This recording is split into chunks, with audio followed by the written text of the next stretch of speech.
So it begins in this way then. You have a problem, which is, I want out. You see, here I'm involved in the samsara, in the round. And it's becoming extremely inconvenient, painful. I feel threatened by disease and death and loss of possessions and friends and so on, and it's just all terrible. Is there anybody who knows what to do? Well, it looks as if there were some guys over there who don't seem worried. They are priests or monks or sages or whatever it may be, and so people go and say to those people, look, what are we going to do? And those people turn back and say, all right, isn't it clear that you suffer because you desire? You always want something else than what is. And so you're always being disappointed. You are made so that you wear out. So you fall apart. And you want not to be that way. But you see, if you weren't falling apart all the time, you wouldn't be alive. So there's a contradiction between what you say. You say, I would like to have pleasure, but I don't want pain. But in order to have pleasure, you must have a certain kind of sensitivity. If you have that, it can get hurt, as well as delighted. So what do you want? So the teacher gradually makes you examine what you want. And he points out, every time you think you know what you want, he points out that you're in contradiction with yourself. You haven't thought it through. And later on you come to the limits of where you can think it through. And he takes you into another stage. He then asks you, who are you? What are you? And you say, well, I've always been told that I was Alan Watts, or someone like that. And he said, well, is that so?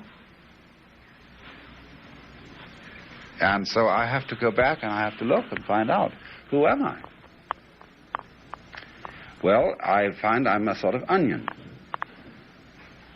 I find that what I did present to him as myself was a mask, and I peel it off.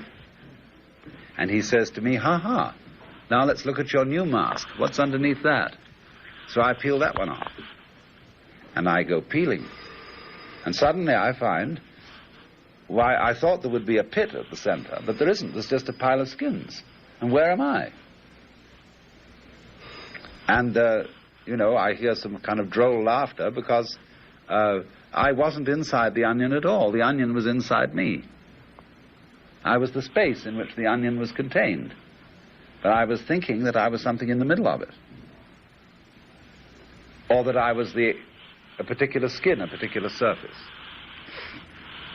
The teacher has many, many ways of, they're called upaya, or skillful means, for getting people to find this out. All he really does basically is ask, what is it? What is reality? What is existence? And he makes you look at it. And you can do that in many kinds of ways. For example, you can take the end of your spectacles and bite. And you can feel that on your teeth, and you can concentrate your whole mind on that bite and try and find out, what is it that I'm biting? What is biting? What is the effort I feel inside my muscles?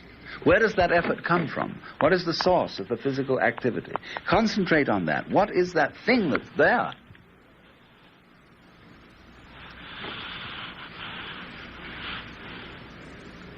That's the whole of yoga, really. Is finding out what it is. So very often, you see, a teacher, in trying to get you to a certain point of understanding as to what something is, will go, hut! See, just so at that moment, that noise might be the occasion through which you could find out what it is. Well, you see, you go on and on and on into this. And eventually, you come to the point where you find out that what it is you.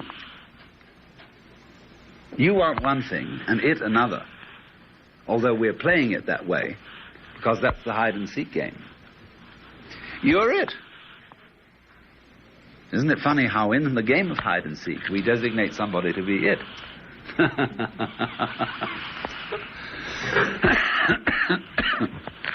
Now,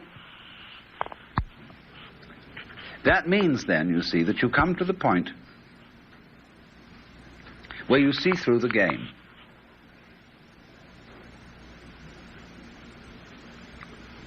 But it's very complicated to come to that point because the game is so well done. The illusion. We are all so marvelously distinguished from each other. And these distinctions are fantastically complex. When we look out and see the pine needles on the trees, we say, well, they're not really very different from each other. They're all pretty much the same. I wouldn't know one from another if I really looked at them. They're all alike. And I suppose if somebody comes from Mars and looks at human beings and hasn't seen human beings before, they're all exactly the same.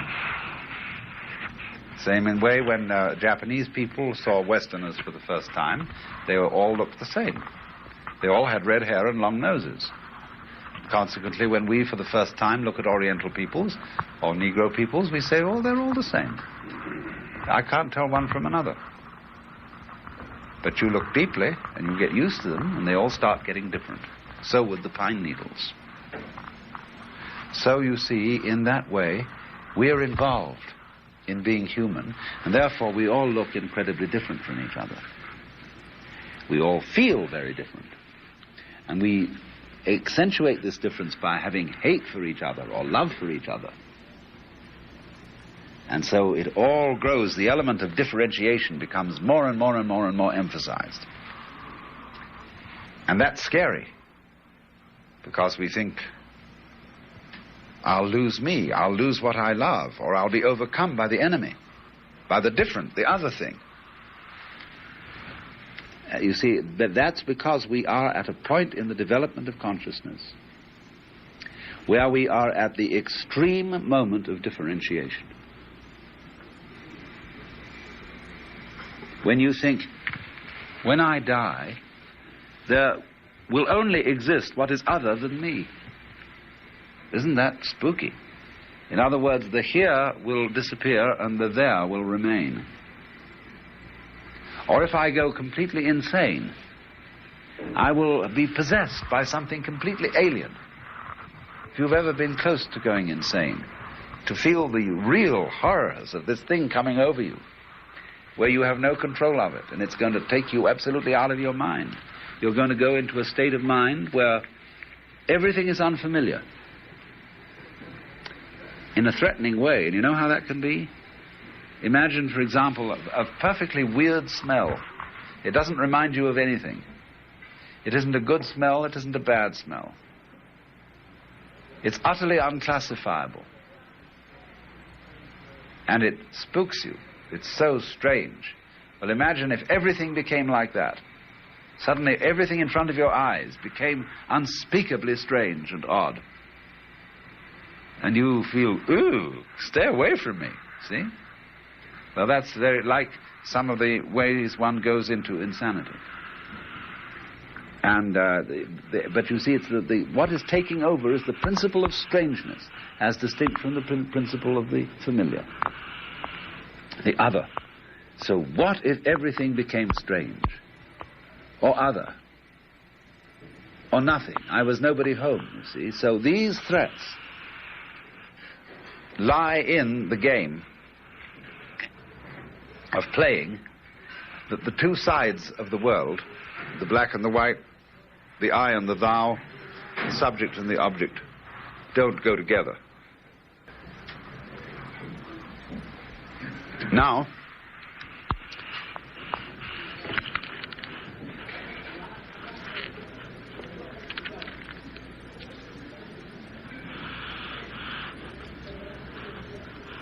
we must therefore realize in studying Buddhism that it has this dialectical nature, and that the dialogue which the Buddha started by suggesting that you try to eliminate suffering by eliminating desire.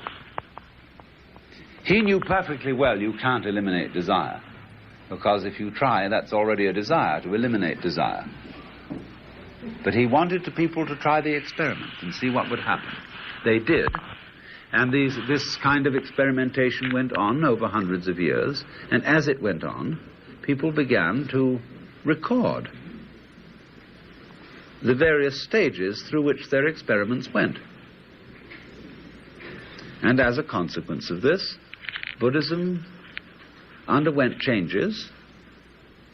It developed an aspect of itself which was quite different from the first aspect. And we broadly speak of the two schools of Buddhism as being Theravada, which is closest to the original texts, and Mahayana, which is a development. Mahayana simply represents a deeper level of the dialogue. The Theravadins do what people so often tend to do, which is to stay with the authority of the original teacher. In other words, you might say that there are certain people who call themselves Bible Christians. They don't want any truck with the church. Let's stick with the simple teachings of Jesus as they originally were formulated and not have anything added to that. Other people would say, well, that's ridiculous, because if the simple teachings of Jesus are fruitful, they'll make everybody else think of new things, and they'll stimulate changes of consciousness, changes of ideas, and we'll add that all on, and it'll be like an acorn. When it's put into the ground, it no longer looks like an acorn. It turns into a huge tree. So that idea has been fundamental to Buddhism, that it grows as a tree grows. And so that the materials, the teachings of Mahayana Buddhism are contained in scriptures, and it's said that the Buddha gave these scriptures, but not in this world. These are the lectures he gave to the gods, to all kinds of Buddhas and Bodhisattvas in somewhere in some other kind of space. Now, what happened historically is, I suppose, this: that the Mahayana scriptures were written by Buddhist monks who had nothing much to do on long, wet afternoons. And they wrote and wrote. Do you know that the Mahayana Buddhist scriptures, when put together, are a set of books larger than the Encyclopedia Britannica? It's simply prodigious. But they are all attributed to the Buddha or to the great bodhisattvas, some of whom are, as it were, cosmological figures who don't incarnate on this level at all. So what happened? Those monks who wrote these things down genuinely felt that they were expressing a wisdom which was not their own. They wouldn't have dreamed of signing their own names to this stuff. They say, this I have understood from my deepest inner self. And that's not stinky little Nagarjuna or somebody. It's the great cosmic Buddha in me who has revealed this. So it's the teaching of the Buddha, and they did this in good faith.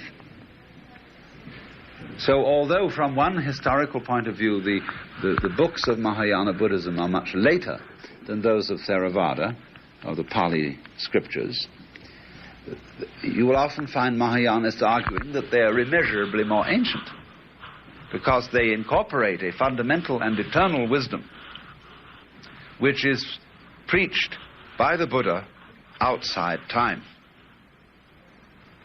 So as when we tell a fairy story, we say, once upon a time there was a beautiful prince, and so on, you know. When was that? Long, long ago, yeah, very long ago. It means this is a timeless tale. You see, there's always liable to be a beautiful prince. But so once upon a time has the same sense as the first word of St. John's Gospel, enarchi, in the beginning was the word. That's in the archetypal, primordial beginnings. So that's where all those sutras come from. They say, well, thus have I heard. At a certain occasion, the Buddha was in the Tsushita heaven and was surrounded with this, that, and the other. Well, that means this is timeless.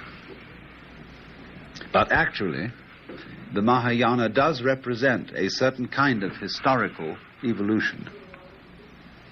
The evolution resulting upon many, many people making serious experiments with the Buddha's original doctrine. They tried to transform their consciousness by eliminating desire. They tried, in other words, to overcome suffering by toughening themselves.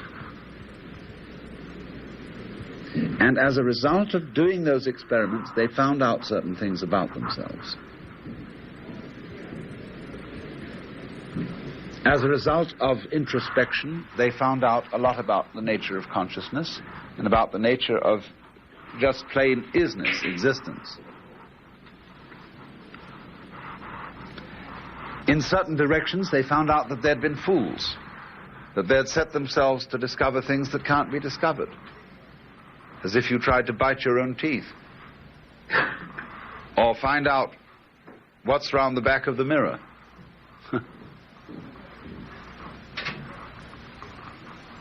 And so, as a result of finding out that certain lines of development were dead ends, they didn't follow them anymore. Even though they might suggest to their students that they too investigate those roads. That's the nature again of upaya. Upaya is a clever device to get somebody to realize something which cannot be explained to him intellectually, because he won't believe it. I mean, it's easy enough. I can say, well, everybody here, you know you're all Buddhas. Every one of you. And I don't know what the hell you're doing around here, except come in for lunch. What do you want to learn? I can't tell you a thing. See, you have it all. And you say, well, that's all very well in theory, but I don't feel it to be so. So we have to go through this big thing of making all these experiments so as to find out that the theory is so. And that you really are, each one of you, the foundation and ground of the universe. Only you're going to find it out in a way where it, shall we say, won't go to your head. Where you'll be able to play it cool that you are the ground of the universe, and it's not something to brag about. On the other hand, it's nothing to be ashamed of and hide. That's the middle way. Madhyamika is the basic form of Mahayana Buddhism, meaning the middle way, which was transmitted to Tibet and lies as ever at the foundation of Tibetan Buddhism. So you see the sort of principles I'm sketching out, the sort of way of synthesis, of putting together the worldly life and the spiritual life, the bound life and the free life, the hidden life and the found life. That's Mahayana.